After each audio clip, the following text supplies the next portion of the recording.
I wanted to just review the Pesukim that deal with Mesechta Sota. This should be the introduction to Mesechta Sota, and to read it inside. Vaydaber Hashem el Moshe Lemar. Hashem speaks to Moshe saying, Daber el Bnei Israel, speak to the Jewish people, v'yamar lehem, and tell them, Ish, if there will be any man, yisisteh ishtai, if his wife turned off the path. That's what sisteh. So probably the straight path, and she turned off the path by having an affair with somebody. Or kisiste ishta, his wife got a little nuts. She's like a shoita. She's trying to lose the gift of marriage by doing a betrayal over here. So that's why it's the lashon of sisteh, which the sin changes into a shin. She's doing a maise shtus, something crazy. V'shachav ish oisa shich mazera, and she got involved with another man who slept with her, the normal way of men and women sleeping. And this ish means a 13-year-old. It has to be somebody at least 13 years old. V'nela me'eni isha, and this was hidden from the eyes of the husband. He didn't know about it. And therefore we learn from Eine Isha that the husband must not be a blind person. He has eyes. He was unaware. Benistera, and in front of two Adim, she secluded herself with somebody. He nitma'a, and this doesn't mean she became Tameh, but in the time, the seclusion took the amount of time to have relations with somebody. And therefore, the aid ain't but there is no witnesses to it. Now, this time that she secluded with the guy is Machlekes in the Gemara. A bunch of Tanoim tried to figure out how much time is the seclusion. Could be a minute or even a couple of seconds. The aid ain't and there's not one witness there, even one. The Hilai Nispasa, and she was not going against her will. In other words, she voluntarily went and secluded with this person. We learn from here that if there was one person, there was one aide that saw the actual him sleeping with her and having relations with her, then this whole story of Sota waters doesn't come about. It's only because it's a doubt, and we don't have no aidim over here. But Alva, and normally, by the way, you need two aidim to say that a woman is asa to her husband, but because there was a warning over here and there was seclusion over here, Bazal told us that if there's one aid, just one aid that saw the actual act, then this woman is now prohibited on her husband. Now the pasuk says, before the seclusion with this strange guy, the pasuk is a little out of order over here. But all of ruach kinai, it passed upon him a ruach of kina. In other words, the person was a vengeance, and what he was not going to let his wife get away talking with this person. The kina, so he warned his wife, don't seclude yourself in front of two edim. He nitma, and maybe she became tamei. We don't know. Or he warned his wife. He warned his wife. And we don't know if she became tamei. So this is the question of why you're going to have her drink to the Sota waters to find out, did she indeed have relations with this person? The man should bring his wife, El HaKoyen, to the Kohen. She also wants to come. And up until now, she drinks the Sota waters, again, she had a warning from the husband in front of Tuedim not to seclude herself with so-and-so. And she secluded herself with so-and-so, and now the husband thinks that she had relations with that guy. So then the husband should bring his wife, El HaKain, to the Kohen. The Havias Karbanah, he should bring along a carbon for her. It's a carbon mincha, flour offering. Allow. And he pays for it. Asiris, because they're married. And anything that she's required to bring, he's required to pay. Asiris Eifa, it's a tenth of an Eifa, which is about 5 pounds. Kemach Sa'orim, a flour from barley. Yitzak olav shemen, you should not pour oil on it. Don't give any frankincense on it. Kiminchas kenoisu. It's a mincha, a gift, a carbon, kenois of jealousy or vengeance, or betrayal. She betrayed two people. She betrayed two. That's why it's plural. She betrayed her husband, and she also betrayed Hashem. Minchas zikaron. It's a mincha, a gift to God that God will remember to do good to her if she did not, have relations with that guy, or mascaris oven. It mentions to God that she did a big sin. Well, this is what she brings the mincha. The mincha basically was to make sure that the water is going to be effective on her and bring about a punishment if she did indeed sleep with somebody. The hekriv oisa hakoyin, the kohen should bring her by herself, the hamidol lifnei Hashem, and let her stand in the chatzar hamishkan, in the courtyard there, in front of the Beis Hamikdash, in front of the heichal, in front of the mishkan. Alone, no peer pressure. She should come by herself, and that she should. We really want her to admit she actually had relations. We don't want her to go through this process. But if she's still adamant about it and about her innocence, the Kohen takes holy waters from the Kiyar. Remember, the Kiyar was that basin that was donated by the women, showing their tznius, if in the land of Mitzrayim, and the Kiyar is especially a testimony to the holiness of the Jewish women in Mitzrayim. Anyway, she takes water from that basin, bechli chares, and they pour it into a vessel that's made out of earthenware vessel, a cheap earthenware vessel, contrary to the expensive vessel she gave the person she had an affair with, to drink while they were alone. So we make her drink in a cheap earthenware vessel. And bin offer asher bakarka mission, and they take from dirt that's on the floor of the mishkan. Yikach HaKohen, the Kohen should take it, the Nosan Alamayim, and put it into the water. And she watches as the Kohen puts this dirt into this water. And it's a whole process. In the Beis Hamikdash, they didn't take the dirt. They had a special tile that they would lift up, and underneath there was dirt. And they would mix that with the water. But anyway, it's the earth that's underneath the Beis Hamikdash or by the Mishkan, and they mix it with the water. And she's watching this, and we're hoping that she gets a little nervous and says, if I drink this, I'm going to die. So she'll admit that she did something wrong. But the Hamid HaKohen es ish lifnei Hashem. Then the Kohen puts her back into the Chatzar HaMishkan, ufara es roish ha'ishan, and just removes her hair covering piece. V'nosan el kapeha, and puts it on her, on Esminchas Zikaron Mesechta Kenois. She makes her hold this whole flour, probably it's in a basket, it's weighing 5 pounds, and she puts it in her hands. And she's going to be holding it for a while. This minchas hazikaron, this mincha of remembrance, minchas kenois, a present of jealousy, and she's going to hold it for a long time. Yad hakoyen yu mei hamoirim hamoririm. Hands of the kohen, he's going to hold these bitter waters that are going to bring about a curse to her. It's to scare her. The kohen gives her 2 shvuas, 2 swearings. She makes her make two oaths. The first oath is, she says to the woman, Im loy shachav ish oisach, you swear that nobody slept with you. Vim loy sotis, and you didn't turn off tuma, any type of tuma, anything you didn't do anything funny. Tachas isheich, instead of your husband. Then, if that's the case, then you will be clean from these bitter, cursed waters.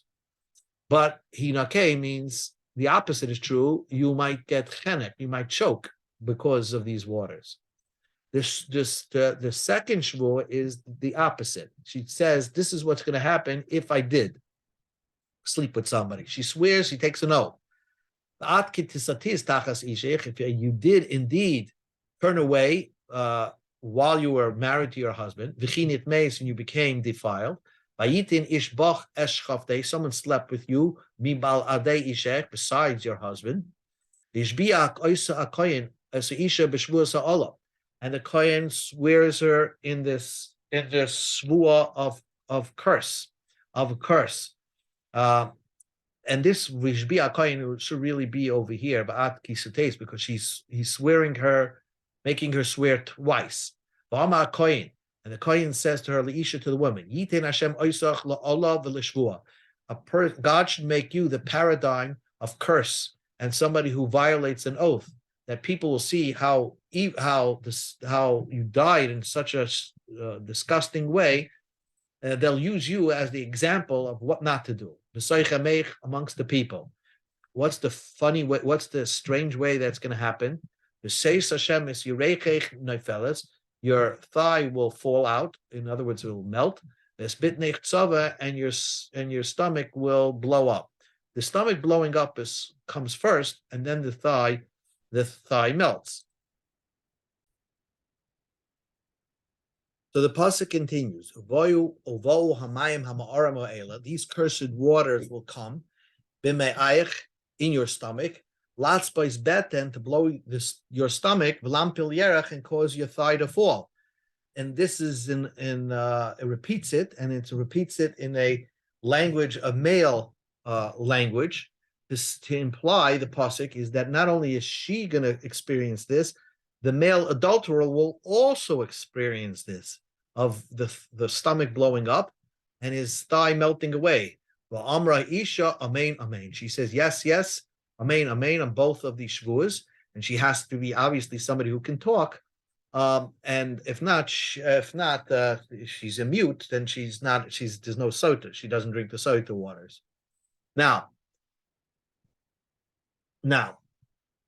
the chasav as ha'olei ha'ela. You write these. It takes time, and she's holding the mincha all this time. Now, normally, when you're writing a sefer Torah, tefillin, mezuzah, so you can have any sefer write it. Here, the Torah says the chasav as ha'olei ha'ela. The oath should be written by sefer on a parchment, and the kohen is the one. HaKohen by sefer. The kohen is the one that's writing it. Umacha el mei hamarim, and he gets it erased in the bitter waters. 2 times it says Hashem's names in these Pesukim, Yitein Hashem or whatever. Twice God's name is erased in order to bring about shalom bayis. And this is how they just soak it in the waters, and somehow the ink gets melted into the waters, the water that has the dirt in it. And besides having the water, the dirt, and the ink, they forced a woman to drink these bitter waters that accursed it, right? By the way, uvo hamayim hamarim lamarim, and the waters should be these cursed waters should become bitter. So they put in something bitter ingredient in there to make it bitter. Now, by the way, I just want to clarify. When they wrote down the shvua on a piece of cloth, it had to be like a sefer Torah, and it has to be with sirtut, carved out lines on a regular parchment. It should be on 1 page, and the kohen who writes it has to have it in mind, like you write a get lishma, so you write this lishma, and of course it has to be in Hebrew. Then the pasuk says, "V'lokach hakoyim v'yadu isha es minchas haknois." He takes now. I guess prior to drinking the waters. Now we're going back, but before you're going to drink the waters, we're going to bring makar of that carbon. He takes from the hands of the woman es minchas haknois, the mincha of vengeance. V'heinif es a mincha lefnei Hashem. They lift it before the Eibishter. The hikr of oisa el mizbeach, and then you bring it close to mizbeach. In other words, the kohen sticks his hand under the woman, and there's nothing wrong if he's touching this woman, because even though he's underneath, because right now she's a Sota, she's not, there's no taiva for her. And so he does the service of, with her, the kohen lifts the basket with the barley flour in there, and up, down, right, left, and that's how.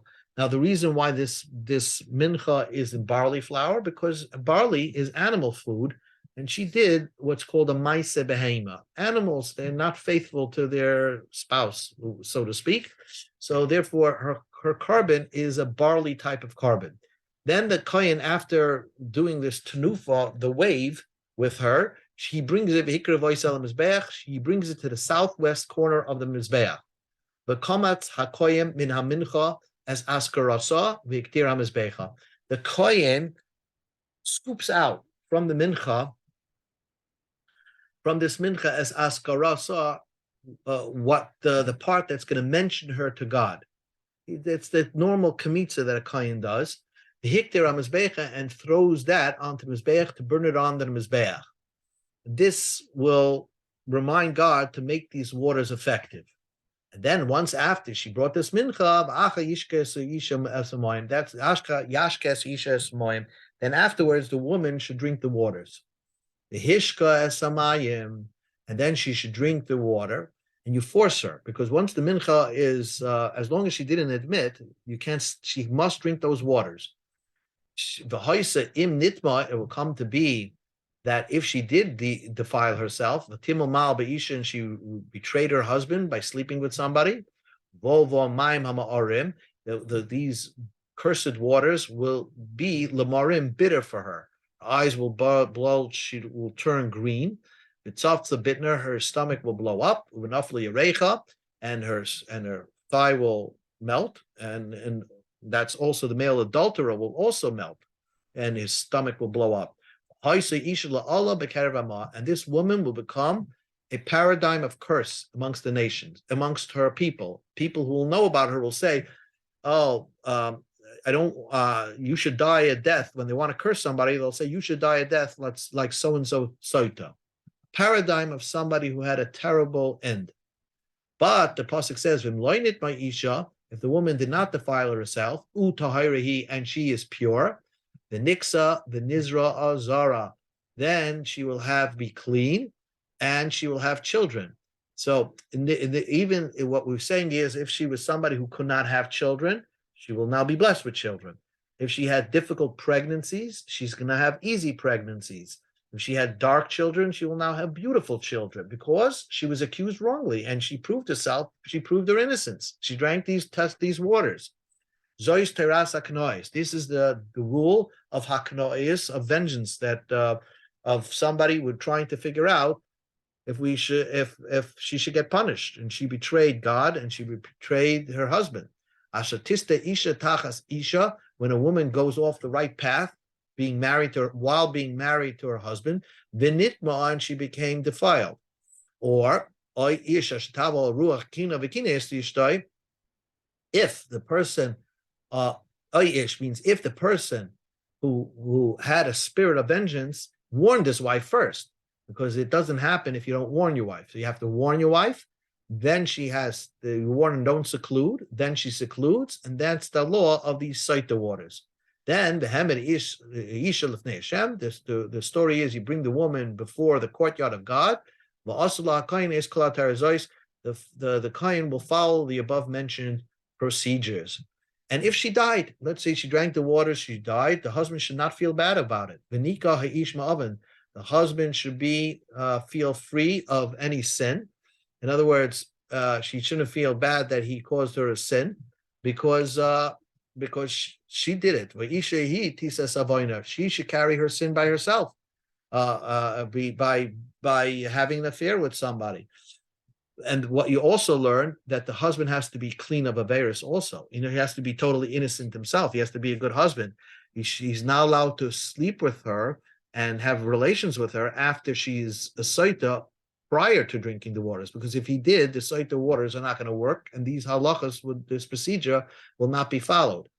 So this is the halacha of all the Pesukim Mesechta Sota, and it's the greatest introduction. By seeing the Pesukim clearly, now you can fully understand what the Gemara is talking about in the various different times that brings up these Pesukim.